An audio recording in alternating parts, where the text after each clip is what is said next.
I was like, man, Giclée is like, like I really want pigment on paper.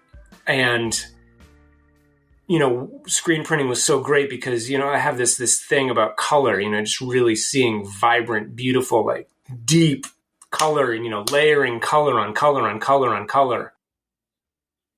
And then along comes like these ultra high resolution 12 color automatic, like basically like inkjet printers. And like, I've been messing around with a friend of mine, this guy, Sean Hernandez. He's a printer in LA. He got one of these pigment printers, and I was like, you know, somebody was asking for a print that I had run out of the edition of, and I'm like, oh, let's just see, you know. Good Lord. Like the colors are just deep and rich and vibrant, and the resolution is literally 1200 DPI. Super high resolution. You know, is that like drawing on a tablet or recording in Pro Tools where there's a little bit of hesitancy to move away from the more analog approach? Absolutely. Yeah. I mean, it's you know, it's like both of those things, there's like pluses and minuses to it, you know. Like I use a tablet like a lot now, and I actually did for the last issue of Uptight, I did 2 of the stories completely on a tablet. Like there's no original art for those stories. It's all on the computer. And I kind of, once I started messing around with the tablet, I dove really deep into it. And then when I was finishing Keeping 2, you know, I come back and I'm drawing with a brush on paper, and having jumped really deep into the the tablet experience, there's a qualitative difference when you're drawing on the tablet, because, at least with me, because you have Control Z, and that little thing of being able to like, oh, I'm gonna fix it. With me, it like does this little trick where it's like every line isn't quite committing. You know, it's like, I know I can go back on this. And so there's this surety to drawing on paper where you're just like, every one of these lines matters. I'm going for it. And of course, you know, you can use whiteout in that if you have to, but like, it really does.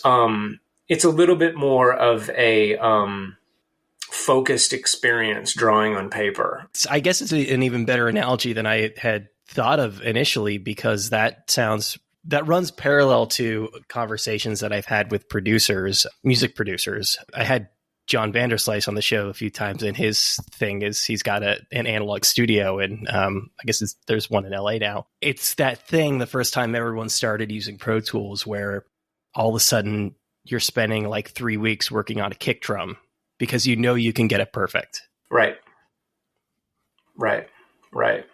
Yeah, there's and the thing of it is also, you know, like I love the experience of reading a comic and thinking, oh my God, this is so beautiful. I love this so much.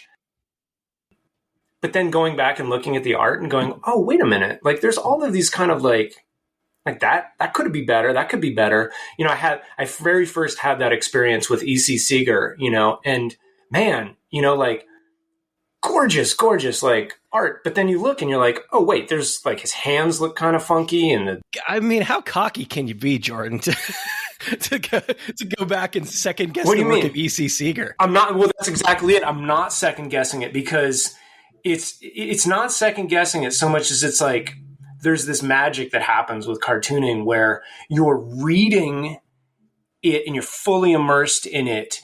And that is the product of this sort of loose freedom that his hand has. And part of it is him being like, yeah, I'm going to draw. I keep saying hand. His the hand he's using to draw it, right, has this looseness and this freedom and this kind of just like boom, boom, boom, boom, boom, just skipping right along. And part of that is that the drawings aren't like, we'll say just like perfect, but perfect drawings would remove that like looseness and the freedom, right? Like there's a, like one of my favorite experience I just had about the same exact thing was the very latest issue of Crickets by Sammy Harcum, you know? The drawing, like, what a great cartoonist, you know? Like, he's so good. And yet, you know, I read the whole book, you know, and it was, you know, just loved everything about it. And then, you know, I was talking to him on the phone and he was talking to me about like, oh man, the pages aren't even the same size. Like you look and there's like, this page is too short, this page is too wide. I'm like, what are you talking about? And I looked back and it's crazy. Like, it's like, you know, I was like, Sammy, these like, have you ever used a ruler? Like, what's going on, man? But utterly did not have that experience when I was reading it, completely in it. And that's the cartoon. That's cartooning. You know, it's like that to me is really more speaking to like how good a cartoonist he is, that I'm not noticing any of these things. Like I'm like there. I assume that you have a more critical eye when it comes to that as somebody who like does this for a living, that at least theoretically you're picking up on things that the casual reader wouldn't. Well, I mean, I would say yes, but those things that I'm picking up on are like the cartooning, which is a different thing than the drawing. Like the drawing's not the cartooning. Like the drawing's part of the cartooning, right?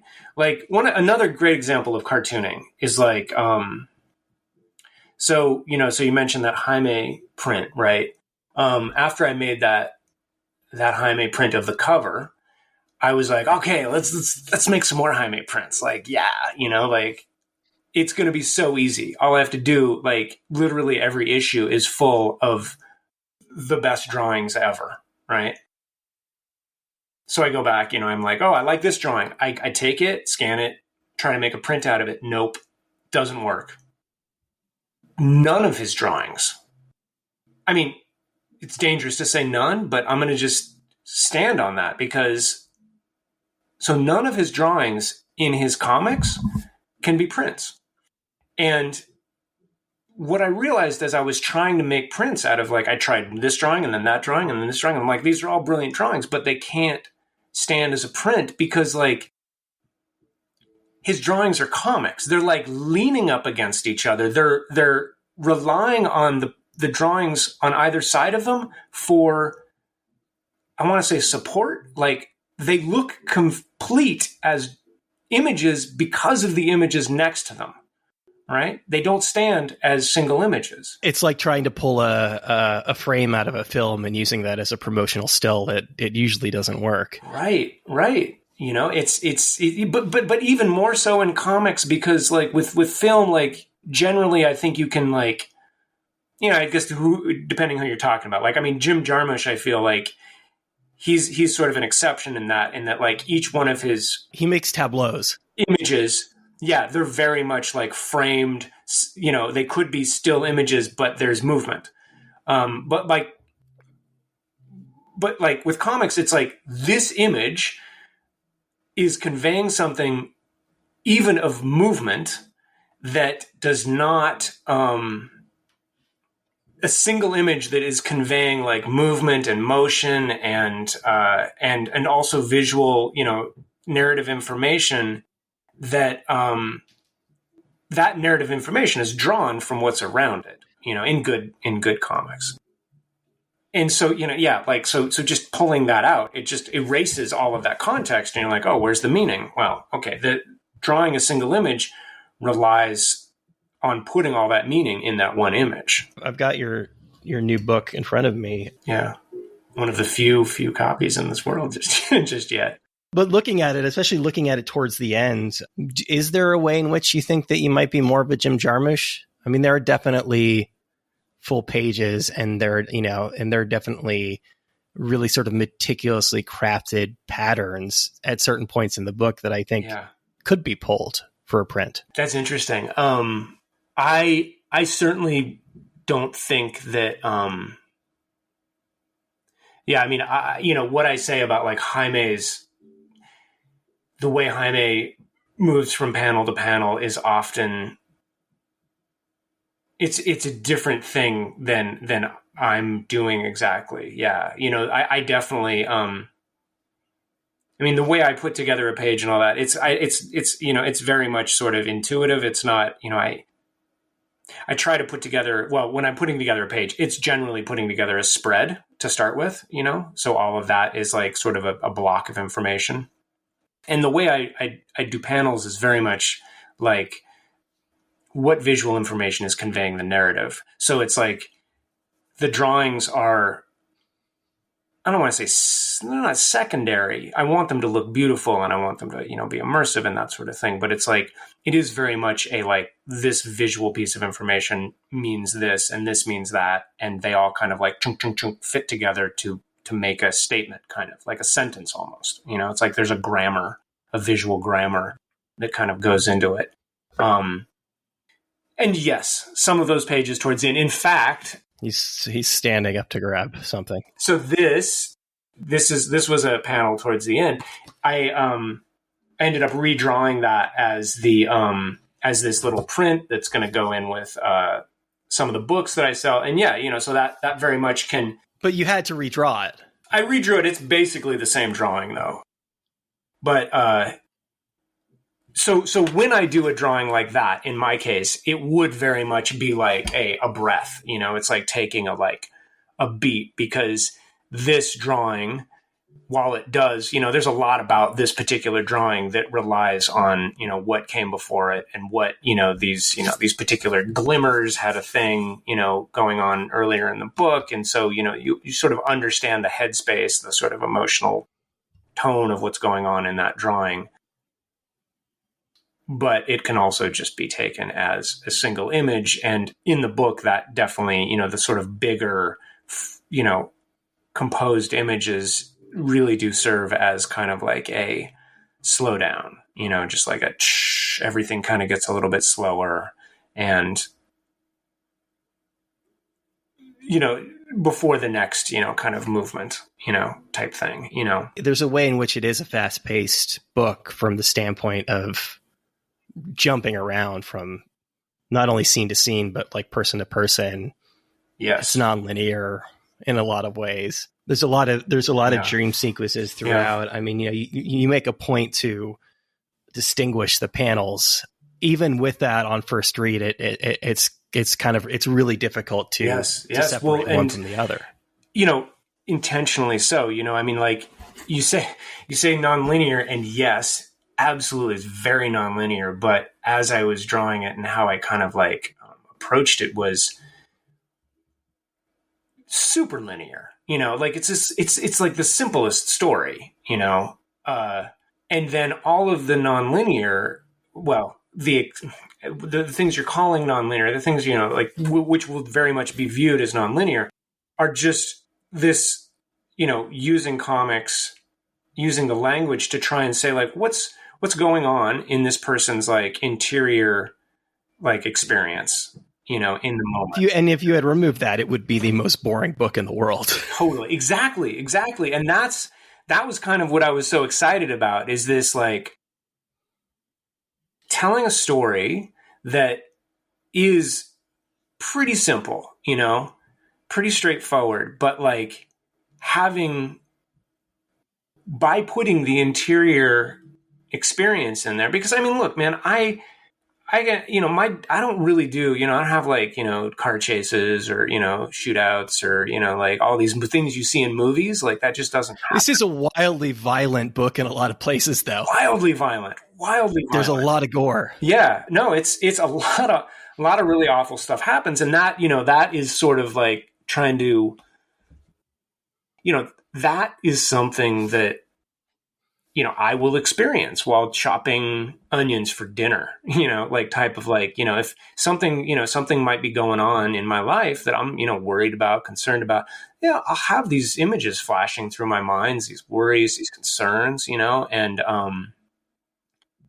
they always come loaded with images, about like, well, like worrying about, what if something happened to this person that I love, which in the moment when there's no resolution to that, you don't know.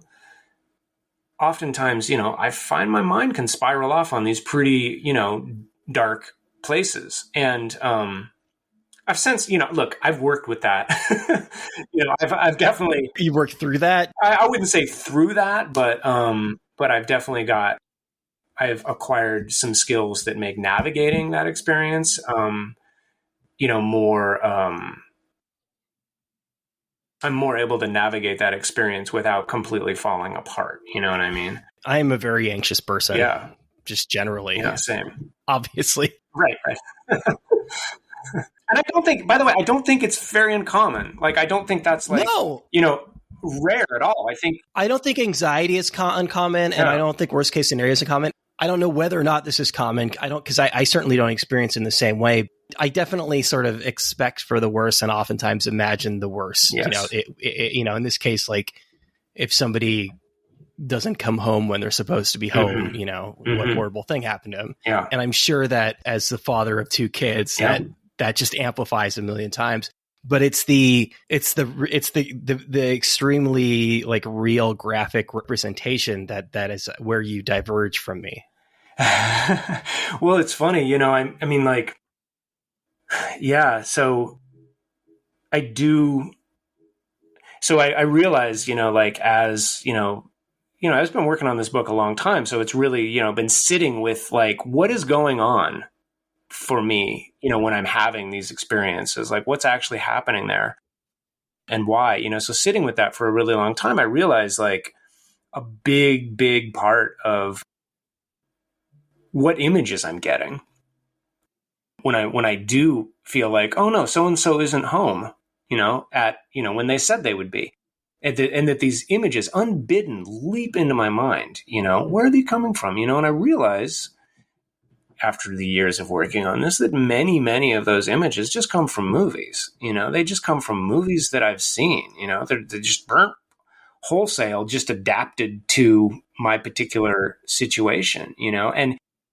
And it's almost like not quite just the movies so much as it is the emotional impact of that particular scene in a particular movie. And as I've worked on this book, I've become much, much more kind of sensitive to the movies that I, like the images that kind of go into my field of view. And in the sense that you're not watching the same kinds of movies that you watched before, or you're just more cognizant as you're watching them? Absolutely, both of them. And I definitely, when I was younger, I definitely watched a lot of horror and a lot of and it's not like I don't watch horror now, but it's like I want that horror to like earn its keep. It's like, are you just freaking me out to like make me uncomfortable, or are you doing something with this? And no jump scares. Well, there's some damn good jump scares. Like was it It Follows? Like there's some great jump scares in there that are totally earned and fully functional.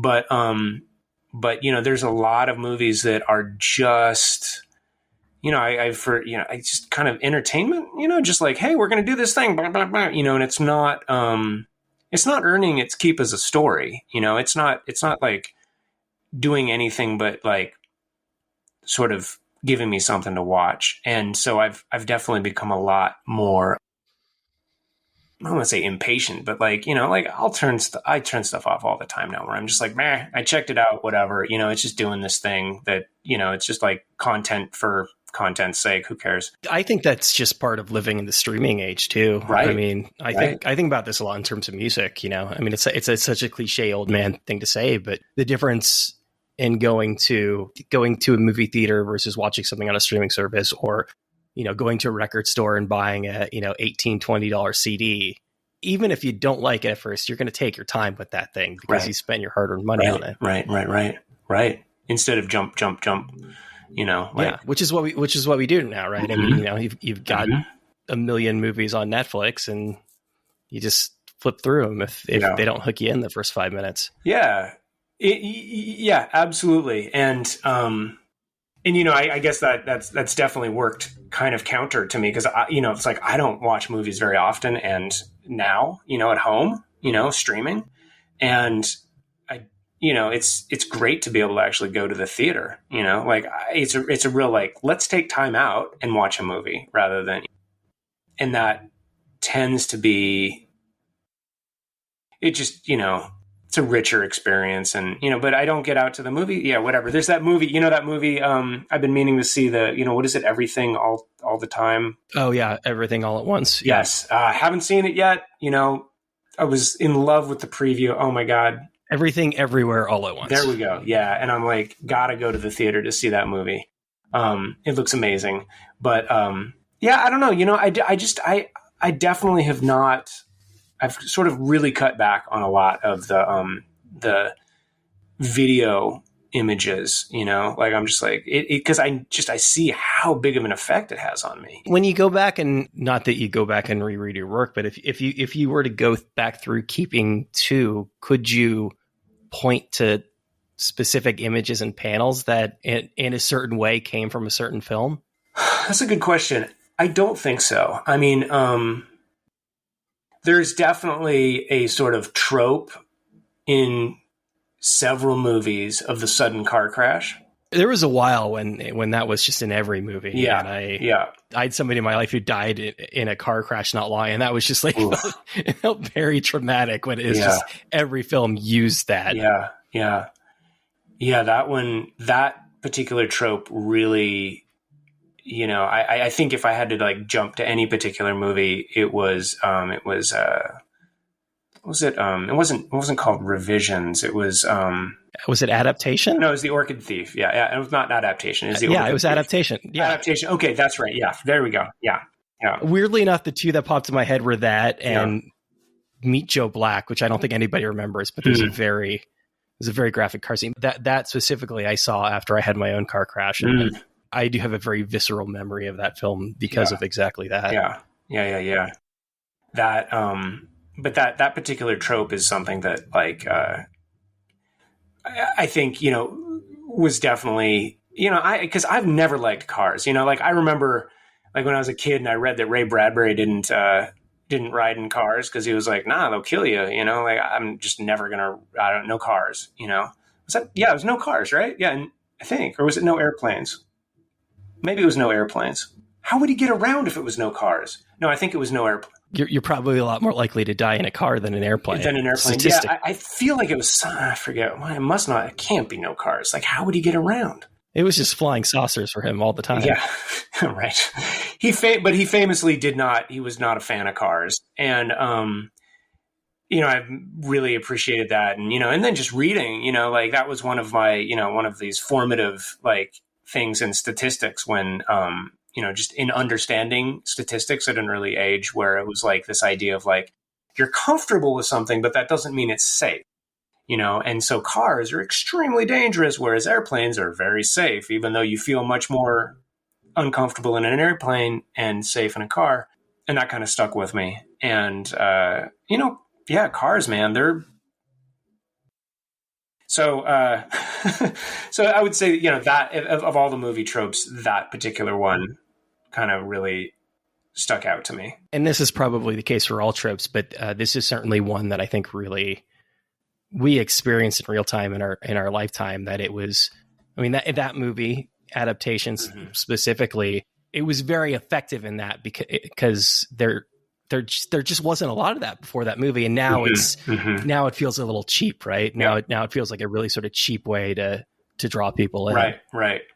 Yeah, and that was so those cheap ways. That's another sort of thing that when I was doing this book that I was trying to really like work against. Like, having said that trope had a really big effect on it, but like even when I was beginning this book, it's this thing I'm about to say is like it's much more like in my mind now. But even when I was beginning this book, this idea that like most of the time in a movie, when you want to raise the drama, like out comes a gun, right? The music, but but also now that I'm thinking about the book, I don't think you can effectively recreate the film trope in a comic in the same way. I don't think it has the same kind of gut punch that it has when you're watching a film. No, no, no. I mean, especially, when you can add the Foley to it, that, and, also just the sort of like, the camera moving and the shaking of the whole experience is very. But I also just think it's the act of like reading panel to panel is not the same as a,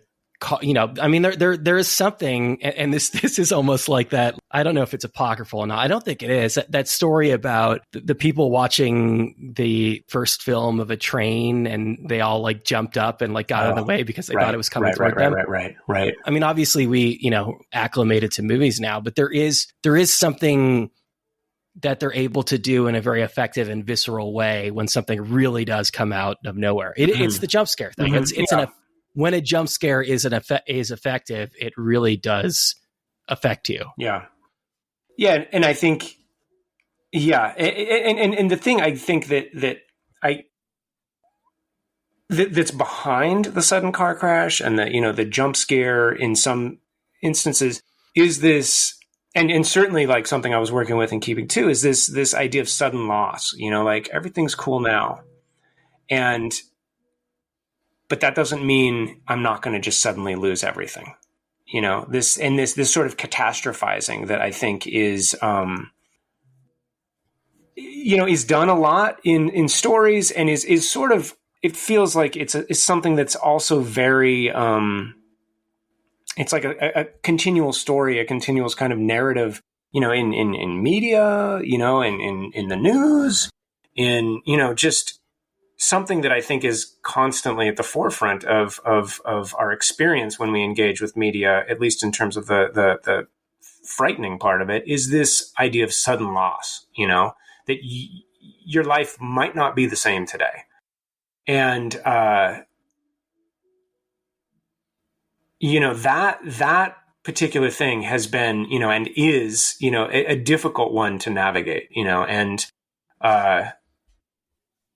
in my own life, as in this book, the only real escape from that possibility of sudden loss I've found has been, just real deep focusing on the present moment, like, cause it's true. You could not have, it could actually all change today. Like the idea of like expecting to wake up and live or expecting the people that you love to wake up and be alive today, or live through the day, is entirely true. It's not, there's no like, oh, I'm going to kind of like think that one away. It's all going to be fine. No, it is 100% a legitimate concern. Statistically, every moment of life is a miracle. Exactly. Yeah. Yeah. So that's just existing on Earth is a miracle. Yes, exactly, man. So that's the thing.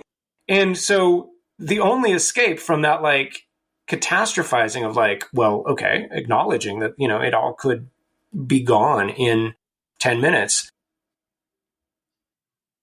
It's not gone right now. Here it is, right now. In this, we've got this thing going on where like there's trees and. I mean, Jordan, I'm going to use a buzzword, but you're talking about mindfulness. I think that, yeah, I mean, I think that buzzword comes in a lot of different flavors, but absolutely, yeah. I mean, I think it's really kind of this, like, it's one of those like super dumb, but it's like, it sounds super dumb. It's obvious. Yeah, and it's obvious, right? Like, here it is. But like in the practice of it, like returning to the present moment, it's great. It actually, like, when you can remember to do it, you're like, oh my God, look at that person I love. There they are, Do you have a trick for that? Well, I mean, so I do have a meditation practice, and that, that's not as fancy as it sounds. I mean, so the meditation practice is essentially like, focusing on your breath, right? And so your mind gets distracted and you think about like, oh man, I'm going to do this screen print. It's going to be awesome. And I'm going to like maybe do this. Oh, but you gotta make sure. And then you're like, oh wait, breath. Right? Okay. So you come back to your breath. Right. And so that's like one repetition, right? You've done this, like, I'm focused on the breath. I got distracted. I come back to the breath. Right. So that's the trick. And then you just practice it. You're just like, oh, I'm breathing right now. And the breath is a really good way of doing that, because it's the most immediate connection to your life. Like, it's water's great, food is great, but like you can go for a little while without water, you can go longer without food, but you can't go very long without breath. And like, so you return to that breath and you breathe the breath and you're like, and it's the thing above all that you take the most for granted. Totally. You breathe. I'm breathing. When you're hungry, you have to go and eat food. Yes. Your body doesn't we're not plants. Your body doesn't automatically do it for you. Being present with the process of breathing, it's not even like, that's the thing. Like everybody is like meditation or, mindfulness is like this, it takes a lot of work. It's like, well, it doesn't really. It's just an exercise where you just return to, you just be mindful again, and then you just do it again, and then you do it again. Recognize your breath. And then you get good at it over the long arc of time. You get better at it. I wouldn't say, and that's helpful. But more than just being helpful in terms of like anxiety or whatever, like forget that. It's just, it's nice because like it helps you to be more present for the things that are really, beautiful in the world and experience them more fully. And that to me feels very indulgent, in the best way possible, because you're like, oh, this is how I like really experience the things I like even more deeply. There are there are some very basic ways in which artists, I think, do experience the world differently. Mm-hmm, mm-hmm. There's a lot of artists who have synesthesia, for example. Yeah. There's a lot of artists who like have some sort of condition that has made them more in tune with it. And you said this at the top, you're somebody who really, I think, experiences colors in a really vibrant way. Oh man. Yeah. Colors, colors are crazy. So if there's anything I'm good at, it's color. Like if there's one thing that I'm like, I don't know where this like, if there's anything I was gifted, I would say, if there's anything I didn't have to work for, it was color. Let's start somewhere really basic though. And, I'm like holding up the cover of the book, right? So it's 3 shades of green, a kind of, what is that? Fuchsia? Yeah. It's like fluorescent pink. The ink. Yeah. Something like this. I mean, I am not a color person, and I don't necessarily think of pink and greens as being two colors that go together. I mean, where do you start with something like that? Yeah. So that cover, practically all of the things I do with color, like come from screen printing first, right? So the thing I love about screen printing, and it's easier to get away with this in screen printing, but it is still a kind of a pain in the ass, is I love full fields of color. Like I just like putting as much ink on the page as possible. Printers of books, offset printers, tend to like pull back on the color a little bit, because if they put like 100%, 100%, 100% on top of each other, because of the way the press works, the paper is going to buckle. Like ideally they would do 100% saturated color, let the paper dry, another 100% saturated color, let the paper dry.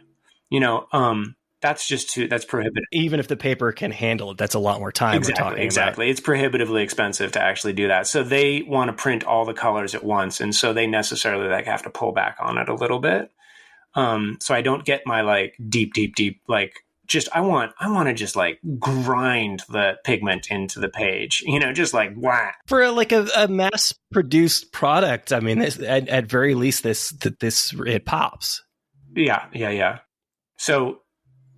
So that's my first approach, is like just as much color as possible, because for me, that's like, it's very visually stimulating. Like I love it. It's just like, it's like this, drug, of just like eye drug, where I'm just like,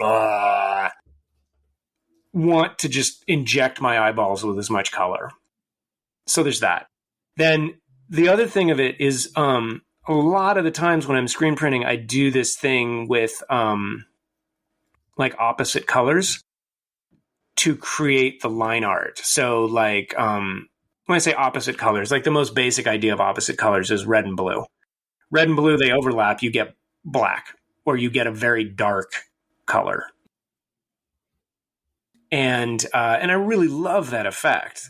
So I usually build my images based on, they start with two opposite colors usually. and then I just kind of build them out from there. There's like, sometimes there's accent colors. In the case of this cover, not really. It's like green and then a green, green, green, mainly because most of the book is green. I just ended up being like, this is a green book. I don't know why it's green. The book's green. And then the pink is sort of this sort of, counter note to the green that's just running entirely through the book. And that is meant to, that just kind of pulls the eye. And I do have a sort of deep and ongoing love affair with that really bright shade of pink.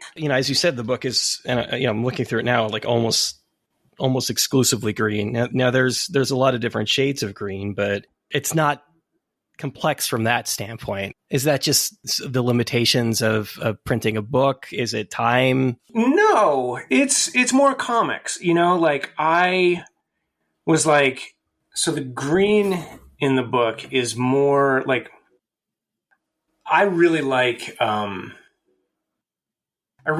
two color comics or one color comics. I like full color. They full color comics definitely have their place. To me, a big part of comics is sort of the stripping them down. Like, what does it not need? And I'm like, it doesn't need color. Most of the stuff I'm doing doesn't. I mean, there's whatever. There's exceptions to every rule, but like, I like really limiting my palette, and by saying, I don't just mean color palette. I mean like, but of course I do mean color palette. I mean, but it's the range of options, the visual options I have to express a particular idea. I feel more comfortable like limiting those. Especially, I guess, maybe specifically in terms of this story, but it feels more focused. There's a way in which it gets back to, the analog production conversation of, you would never get anything done if you had unlimited options. And I was thinking about this in terms of the E.C. Seeger comic, because the thing that he has that you don't have is a deadline. Yes. There's a reason why he didn't labor over every panel the same way. He was doing, a daily strip. Yes. Absolutely. And that, that certainly is a big part of it too. But I found, I mean, this is something I found with color initially. Like I came to this sort of idea with color initially. Like I struggled with, how to make color and images work together for so long until I kind of happened upon the idea of just like, what if I made an image with just my favorite colors? And I don't have many favorite colors. So let's just use the ones I like. Instead of being like, the grass is green and the sky is blue and, we just have to color things how they're colored. I'm like, wait a minute, you don't have to color anything how anything is colored. And I know that's a fairly obvious, like, thing to come to, but yeah, I didn't go to art school. So nobody was telling me this. I was just kind of like, kind of finding, oh yeah, well, why don't I try this? And to me, it was a revelation. I was like, oh my God, I can just use a couple colors. And suddenly it was just like freedom, now I can make something look really good instead of just being like, oh, and now I have to make the sky blue and blue totally doesn't even fit with this image. Like whatever, but the sky's blue. So it has to be blue. Like, no, it doesn't. Nothing has to be anything. So that was a real revelation. And so the simplification of the palette made the image more, or allowed me to make images more like, what are the things I'm trying to say? How does that fit into this particular,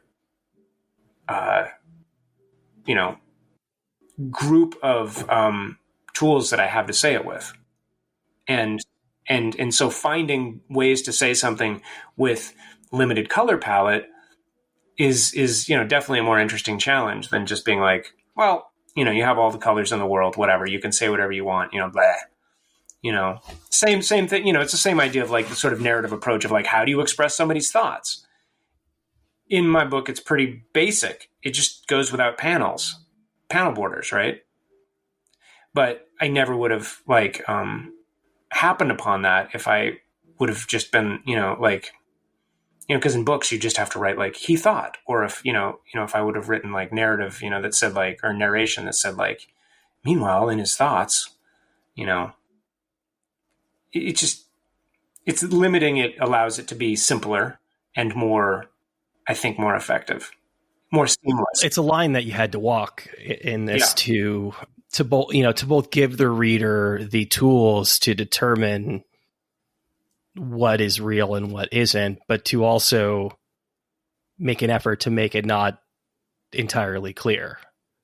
So you can go back and reread it and have a more of a grasp on what's happening in the story, but you actually have to work towards that. If you look at it like a computer program, which is a terrible way to look at a comic, but so don't look at it that way. But I was very much like, here's these panels that say very specifically, it happens, like they say visually, this is happening in the thoughts. And now I've said that, so I don't need to say it again. Like I've already like, burp, burp, and I also thought, if that doesn't work, then just the process of moving forward through the story is going to, like, the penny's going to drop at some point. So that's kind of like, I was like, I feel good. And I also was like, I got to draw this in a way that like I would like reading it, like I would get it. I think, I don't know. It's hard to say, there were definitely times when I was doing the book and there were all these different like threads of, images on the page, like this image and then this image and then this image, and they're totally unrelated to each other unless you'd read everything that was preceding and you were kind of following them. I'm like, oh, I'm really hoping people get this. There's a sense in which it's very basic and there's a sense in which it's complex, and reading it the first time through, I almost imagine, you having some corkboard up and really like having to map some of these things out in a big way. But I think it was the PW piece, but reading you talk about it, you use, I don't know what writer this was, but you use the analogy of Bird by bird. Yeah. Yes. Yeah.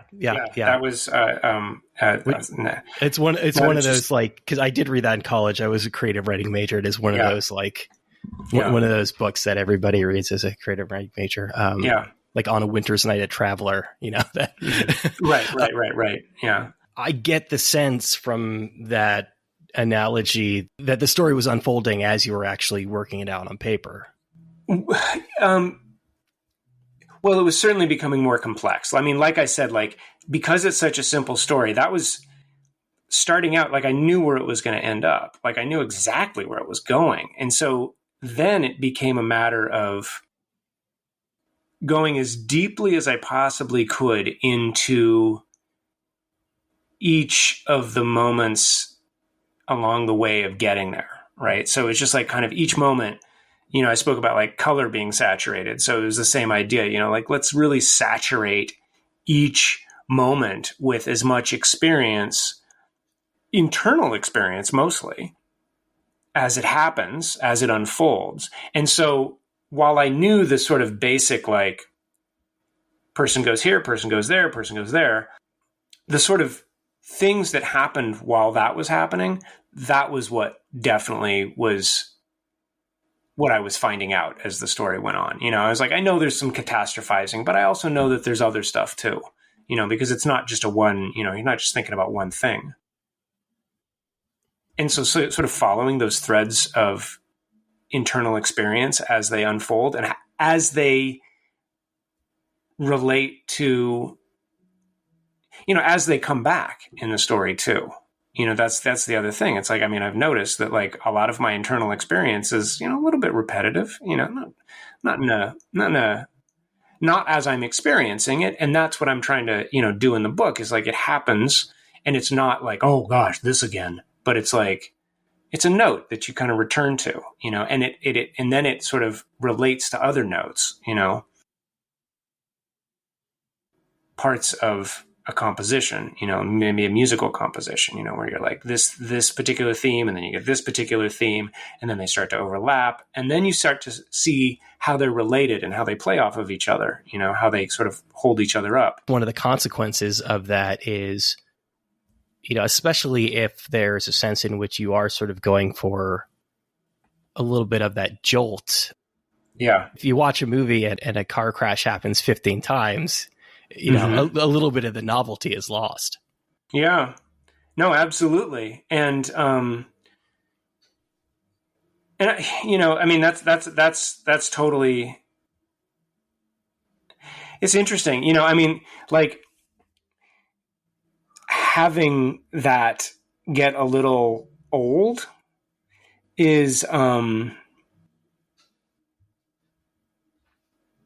it's a little bit kind of, I can't, like, it's one of those things that kind of unfolded as I was working on the, as I went through the book, and worked on it, my understanding of the story, of course, deepened and grew and changed, and so, yeah, for sure. That was one of the things where it's like, man, this like violent end is like really, like, really, we're doing this again? And the answer, of course, is yes, because that's where the character, that's where the that's where they were at. It was doing it again. But like the realization as I'm drawing it, and as it must be to read it as well, that like, oh, here we go again, doing this thing. That's where it kind of like, what's the inflection? Where does this go? How does that change? And it did start to change. That sort of violent, like, oh, this awful thing started to inflect and change, and kind of fold back on itself as well to become something, something slightly, something somewhat different. As somebody who has been making a concerted effort to sort of remove some of the violent imagery that you take in, what's the experience of working on a book like this for so long with so many of those images? Just really trying to make them matter, not trying to have them be cheap. But you're immersed in them for so long. You inhabit that headspace for so long. Well, the thing is, that's my headspace for sure. It's like, it's like, I don't want to like give the impression that I'm like trying to like, that I'm like totally shielding myself from the awful, violent stuff that happens and that we experience in the media and the news and the sure you can't you couldn't if you wanted to. You absolutely can't. There was a moment when I thought that this interview was last night, and I was so relieved that it wasn't, because of, I don't know if I can like talk to somebody about comics for an hour after the latest mass shooting. That it's a perfect example. It's like it really does matter, and it is really there, and there is a lot of violence in the world. And so wanting to be able to bring that into my story in a way that honors the experience of it, that honors the experience of the people having it, that it really hurts to have that image go through your head. And yet on the outside, we're unchanged, right? We're still the same person. We're still the same. We're still, making dinner, we're still doing these similar things. Yeah. Assuming you're not, curl up in a fetal position in the corner of the room. Yeah. No, not now. But, it's certainly, there's certainly been times, and, I guess it's just, it's been this thing, where I definitely have had that instinct to just be like, okay, done, no more of the, no more movies with the violence, no more, no more guns, no more anything, like, done. And that isn't for me, it isn't the right response either, because it's like, that's like sort of like, it's like bypassing a whole thing that's happening in this world. And so like not having that in my work would also, I feel like, be like this sort of like whistling past the graveyard type thing, where it's like, no, graveyard's there. It's really there. If your whole thing or the thing that you're trying to get better at is experiencing life, you can't cut out a huge portion of it. Right. So it's like a, okay, so this is there, and where does that fit? How is that experience? how is that experience something that I can have and somehow navigate in a way that I'm still whole, on the other side of it. And, I find this sort of idea that we're going to suddenly lose everything. It's just something that, in my own life has just been like super horrific, and the more the older I've gotten and, the more I've sort of like followed the thread of that, it's whatever. It's I noticed like as I've done more, as I've made stories, I'm like, oh, look at that common theme. It's something I feel like I'm like able to work with more. I'm more able to work with that as a theme. And it's, so it's like, it's definitely something I keep returning to, but I think it's like such a fundamental component of like growing up and existing in the United States of America in, this particular time frame where it's like, name the thing you don't want to lose. And here's a story about, the sudden catastrophic loss of it. And so, but there's, and the frustrating thing, and this is, I think, talking about like what we were saying earlier about like, what do I want to see in this world? And, how do I put that into the world? Like Jaime's print, like want to see that in the world. So you make it something I want to see in the world. And I'm not saying that I necessarily made this with Keeping Two, but this is like, definitely, I feel like, it's a component of it anyway, is this like, the navigation of this, catastrophic feeling, not the loss. I mean, like not the actual loss, but the navigation of this like feeling of like sudden catastrophic loss in a way that you can come out the other side, right?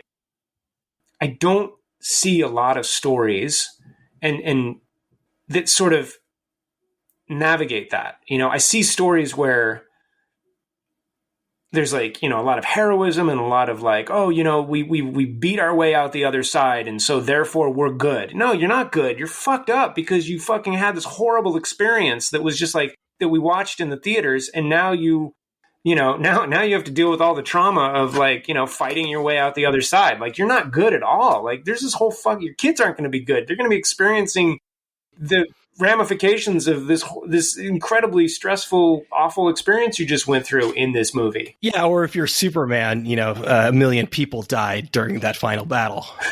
Right. I mean, I guess Superman, how's he going to feel about like the million people? Like there's an aftermath, right? I'm really interested in stories that like go into that, like I see a lot of stories about the conflict, and I don't see a lot of stories about like what happens to navigate the things that come up as a result of that conflict. Conflict is the thing that, so it's like the lizard brain thing. Yeah. On the fundamental like part of the lizard brain is you see motion and your eye is immediately drawn to it, right? So we get the 3-minute or the 3-second rule from that, right? You jump through movie scenes, and you just have to cut to maintain attention, right? So the next part of that is when we sense threat, again, attention, right? So such a big part of just everything we're taking in visually is, so that we pay attention to it, is rapid movement and threat.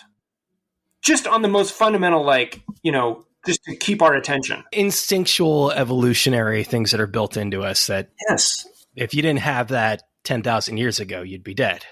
Totally. And now it's just this sort of thing that's exploited to like maintain our focused attention. And so to me, like, I'm like, that's not something I'm interested in. I mean, whatever. I'm not, obviously, because I'm doing comics. Like I've cut out the moving part of it entirely already. And so I'm really kind of like then interested in what happens in the absence of threat, but like there's still the echo of the threat. Right. And so a lot of this story is about like that, the echo of that threat. Right. Like there's no actual threat. Right. There's a threat. There's always There a is, yeah. threat. Okay, there is something. Yeah, okay, there is an aspect. As you said earlier, the simple act of driving a car is a threat. Right, right. Yes, okay. Yes, there is absolutely a threat.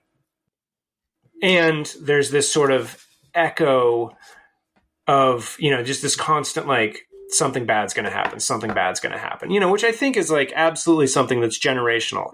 This goes back a long, long, long way, of just like threat, all of these things, there's a reason why Americans have so many guns, because they are fucking freaked out because they've done so much awful shit. And it spirals, right? I mean, yes. more guns lead to more violence, leads to more guns. Yes.